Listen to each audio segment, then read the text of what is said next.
Hi everyone, I'm Sijo, and welcome to the first episode of Sijo's Vault, where we will explore a lifetime of collecting pop culture memorabilia, including comic books, movie and TV memorabilia, bubblegum cards, and other assortments of insanity. First up, let's take a deep dive into my Golden Age comic book collection and check out Prize Publications' Frankenstein title, written and drawn by the late great Dick Briefer. Let's take a look. Dick Briefer's version of the character of Frankenstein's monster originally appeared in Prize Comics number 7, which was also the first appearance in comic book form of Green Llama. This was way back in December of 1940 and is considered fairly scarce. In fact, all those early Prize comics were kind of hard to find, which is why I never even bothered to try and put the run together.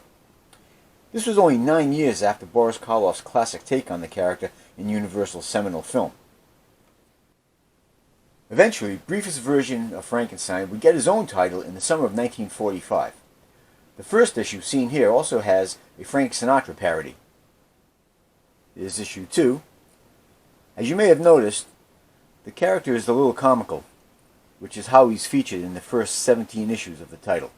And here's the third issue of the series, one of the few that I have slabbed. This is a 3.5, fourth issue. Number 5 was really tough. It was actually the last one that I needed to complete my run. It took me, like I said, almost a decade to finally find a decent copy. You'll also notice that some of the conditions on these aren't the greatest, but because they're so hard to find, you gotta take what you can get.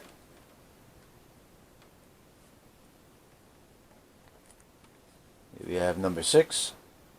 There's number 7, which also features some Simon and Kirby artwork.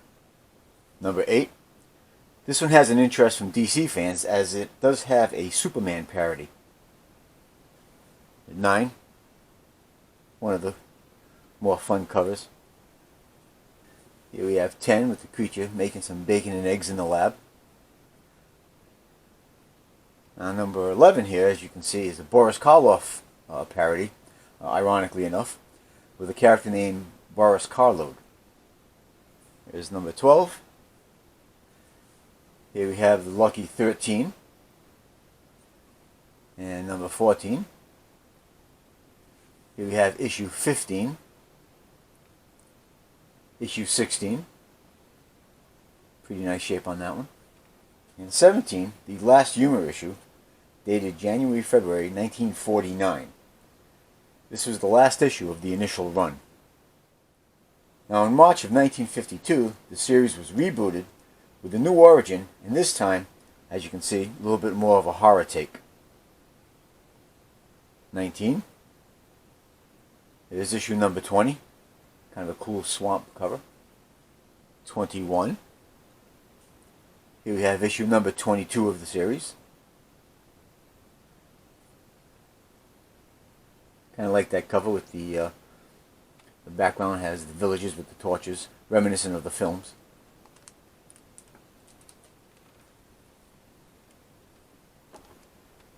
And issue 23, the great close-up. Issue 24, April-May of 1953. There's number 25. And 26. Here we have number 27, and if I'm not mistaken, this might have been the very first one I picked up originally. Number 28. Number 29. Another take on the artist drawing the character coming to life. We see this in a number of comic books over the years. Issue number 30. And there we have issue 31. 32, the 3-panel cover. I think this might have been the second one I picked up, if I'm not mistaken. And finally, in the prize run, we have the last issue, number 33. Now beyond that, we have an honorable mention here. Magazine Enterprises Ghost Rider number 10, featuring Frankenstein on the cover. One of my favorite horror covers from this time period. I actually found this in a comic book store while I was on vacation in Florida, and was very happy to put it in my collection. And I understand recently the original art to this cover went up for auction over at Heritage and demanded a very high price. So there is one more thing I'd like to show you. I hope you enjoyed the comics. I was in Philadelphia at a convention one time and saw an elderly gentleman behind the table. He had maybe about 15 or 20 boxes of Golden Age comics, mostly stuff from the early 50s. And I asked him if he had any of the Dick Briefer Frankenstein comics. He gave me a strange look. He said, "No, I don't, not here. I have some in my own collection." And he asked me why I was looking for them. I said, "Well, I'm a fan of Frankenstein and I'm a fan of Dick Briefer's artwork."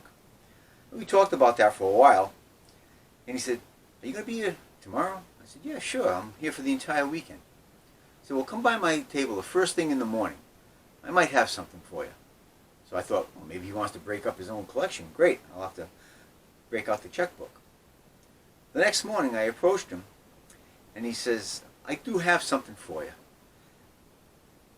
He pulled out the item I'm about to show you. He had two of them. One he donated to the local library. Turns out he was originally a friend of Dick Briefer's. In fact, he has a caricature that Briefer did of him and a portrait that Briefer did of his daughter. So he figured he could part with this to a fellow Briefer fan. He was very appreciative of the fact that nobody had ever asked him about Dick's artwork or the Frankenstein comics in all the conventions that he had set up. Check this out. Yes, he actually had an original page from one of the Dick Briefer Frankenstein comics. Actually, I believe this might have been from one of the prize comics. Not only is Frankenstein featured, but also Dracula and Dick Briefer's spoof take on Dick Tracy. Extremely rare, and I have never seen another one for sale since. Well, I hope you enjoyed this first look into Sijo's vault, and hope that you'll join me in the future. Hit like, subscribe, leave some comments in the comment section, and we'll see you really soon. Thanks for joining us.